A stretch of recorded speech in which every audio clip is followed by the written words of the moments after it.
Hi, I'm Frank Vella, and I co-directed the film A Simple Hair with Stephen Morris. Today we're going to be breaking down some of the lighting in the film. Thank you for waiting.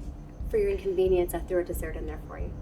So the first thing we're going to break down is from our restaurant location. We used Kung Pao Bistro in Los Angeles, and they were absolutely fantastic to work with.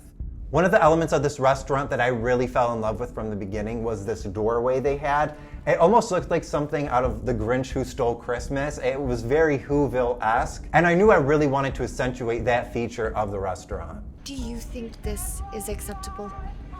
No, ma'am. If you look at the top right corner of the doorway, you can see there is a natural light right there, so I knew that was going to be our motivating light.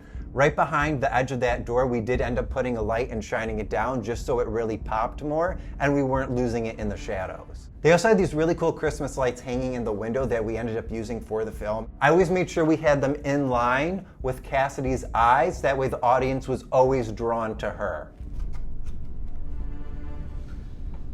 So for the scene where Cassidy sits down to eat the cake, we had three main lighting sources that we wanted to establish that are going to motivate the entire sequence. For the light in the back room, we used an incandescent bulb, so it adds a different color temperature to it, whereas in the forefront, the main light lighting Cassidy is going to be an LED bulb. And then in the middle, we had the soft little rock light. That little rock light does a lot, especially during the scene where Cassidy first pulls the big hair out of her mouth.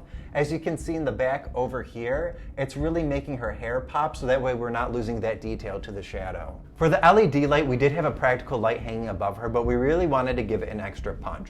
So we had a light on a stand aimed down right behind her. If you look at the raw footage, it actually is visible in the frame. We just filmed a blank plate and then masked it out. There is a ton of work that went into designing the lighting and a lot of practicing that went through it too. I had Steven come over the house, we went over my designs, and I had him sit in and I would set up the lights just to make sure everything would look good on the day. That way we weren't stressed if something wasn't working, but I'm very, very happy with how this came out.